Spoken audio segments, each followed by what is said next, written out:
Alright, in this tutorial I want to take you through double replacement reactions and remind you of some things that either you did in pre-AP or if this is for pre-AP that we'll be doing in lab shortly. In double replacement reactions we've talked about using the metaphor people at a dance and everybody swaps partners. That's good for pre-AP. And let's go to the little higher level and look at the diagram on the screen here. If we have our reactants, they're aqueous. In these replacement reactions, at least one of your reactions have to be aqueous, and really they both have to have some minimal solubility for the reaction to occur. If silver nitrate is our first reactant, we see that when it's aqueous, that we're going to get silver ions and then nitrate ions individually in solution. They're free. And we have the same thing for sodium chloride. We see that the sodium ions and the chloride ions are free in solution.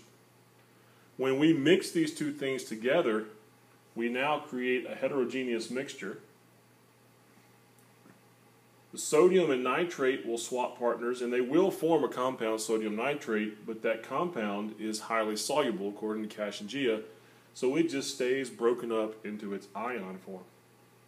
But the other product, silver chloride, is not soluble according to our solubility rules. So when it forms, virtually all of the molecules stay together and they coalesce into this ionic crystal solid, and that's what we know as a precipitate. So in our replacement reactions, we have to look for swaps that form new partners with the ability to change phase and become something that will not break back into ions. We are looking for what are called driving forces.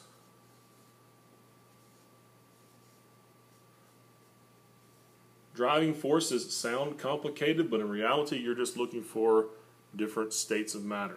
So the first one, the one that everyone seems to remember, is that we're looking for a precipitate.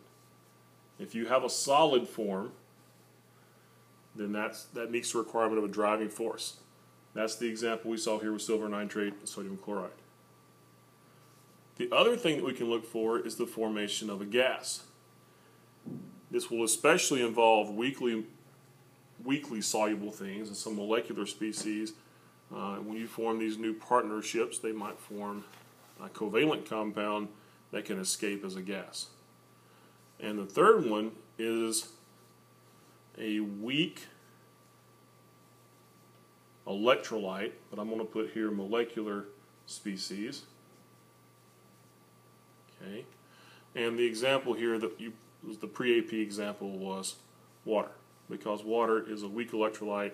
It's a covalent compound with some very polar tendencies, so it dissociates a little bit.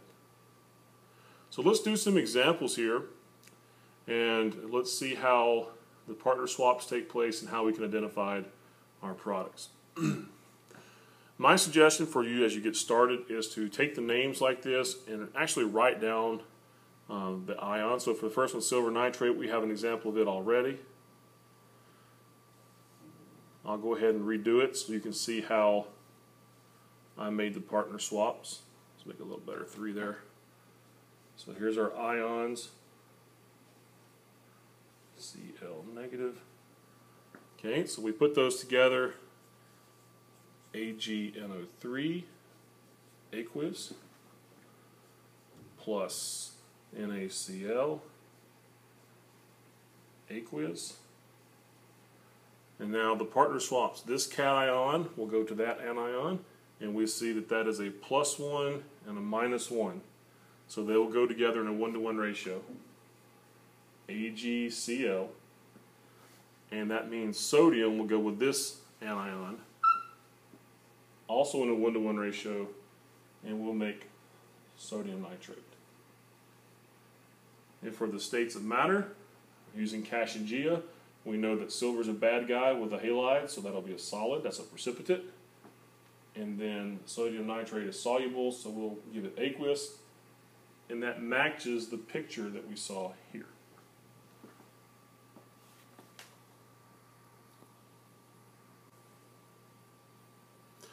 Alright, let's do some other examples and try to go through it just a little faster to keep you interested here. Aluminum iodide, if we use our charges, aluminum's a +3, So I will need 3 iodides, aqueous. And then mercury 2 chloride, remember the 2 here is charged, so that's +2. The compound will be HgCl2 because chlorine is -1. And that will be solid. Now that seems like a violation of the rules here, but in reality, nothing's 100% insoluble. We mark it down as solid because it's primarily in the solid state, but there will be a few ions, enough ions in solution to make the reaction at least try to go. Okay, let's do our swaps. Aluminum with chlorine. So chlorine is -1, aluminum is +3. That's all you need to know to put these together. We'll make AlCl3. Let's make a better 3. Okay, and then mercury with iodide, that's going to be Hgi2. We'll use our solubility rules. Mercury's not a bad guy. Aluminum is not, so we have a solid and an aqueous. Our driving force here will be the mercury 2 iodide. Alright, we will balance this equation. We will need, looks like, 3 of these guys, 2 of these, and 2 of these. I hope that's right. So another precipitate example. Another one, silver nitrate. We have AgNO3, still aqueous, potassium phosphate, K3PO4, aqueous. Okay, let's do our swaps. A +1 silver will go with a -3 phosphate. So we will get Ag3PO4. And according to our solubility rules, that is very much a solid. And then that will leave potassium with nitrate, and we'll get KNO3, aqueous. Okay, our driving force here, again, will be the formation of the solid. In balancing this reaction, we will need 3 silvers and 3 nitrates. So I'll put a 3 here, and I think that'll do it. All right, let's continue on here with maybe we'll see some different driving forces. Ammonium chloride, NH4Cl, aqueous, plus lithium hydroxide. When you see hydroxides, you should think bases. All right, let's do our swap. We'll get lithium chloride, which would be aqueous. From our solubility rules, lithium's alkali metal. And then we'll get this confusing thing for most students, ammonium hydroxide, which is actually aqueous. So at first glance, you look at this and go, wait, this is not a reaction because there's no change of state. I don't get a solid, I don't get a liquid like water, I don't get a gas. I have all aqueous, and everything would stay dissolved. But you have to look closer. Your gases typically hide from you. In reality, this ammonium hydroxide is going to break up and form ammonia, which is a gas, and water. So you do have a good driving force. I actually have 2 of them there in the breakup of ammonium hydroxide. So there's a few compounds you have to look out for. Ammonium hydroxide, we talked about in pre-AP, sulfurous acid does this, and carbonic acid is probably the most common one. So that is a different driving force for once. We have a gas formation. And number 5, we have our hydrochloric acid, our most common acid in chemistry, plus barium hydroxide, BaOH2, and it is aqueous. So we see here an acid and a base. We learned in pre-AP that acids and bases always form a salt In this case would be barium chloride, which is aqueous, and the other product is always water. And water in this case is a liquid, and it is the driving force of your reaction. I believe we need to put a 2 here, and I think that will, let's see, do a quick count. No, need a 2 here as well. Alright, so we've seen a case here of all 3 of the driving forces. In number 1 and 2 and 3, we saw the driving force be a precipitate. Number 4, we saw a gas be a driving force primarily. And number 5, we saw water, the weak electrolyte, be the driving force.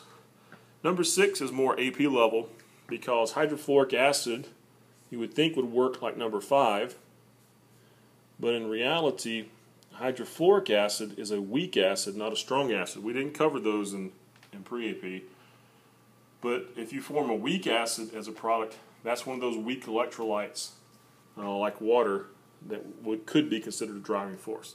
It is soluble, but and therefore it's aqueous. So for now, we're just going to work this problem like there's no big deal. So we have an acid-base reaction. Okay, rubidium hydroxide is aqueous. I forgot to write it. Okay, we do our swap. It is an acid-base reaction, so we'll get rubidium fluoride and water again. Alright, so we do have our driving force of water, and rubidium fluoride would still be aqueous, and there's nothing else for us to do here. It didn't come into play that hydrofluoric is a weak acid, but in AP we're going to learn how to write net ionic equations, and that will become important at that point. For a final example, we're going to do this one where the driving force, it will be a gas. I'll go ahead and spoil the surprise for you. This is a more in-your-face gas. It's not a hidden gas like in the ammonium hydroxide example.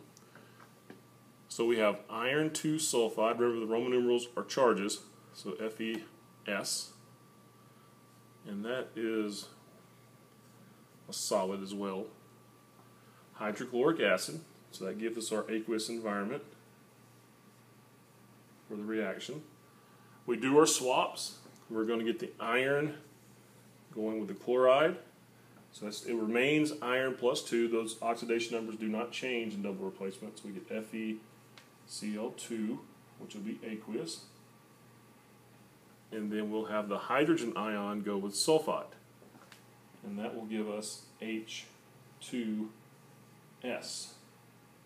And as I mentioned, no surprise, this is a gas. Now you may be concerned about that, thinking, how in the world am I supposed to know that's a gas and not something else? And it's a fair question, but all I will say is that is not an ionic compound if you look at the type of bonds H and S form. Hydrogen, if you look at electronegativity, is about a 2.1.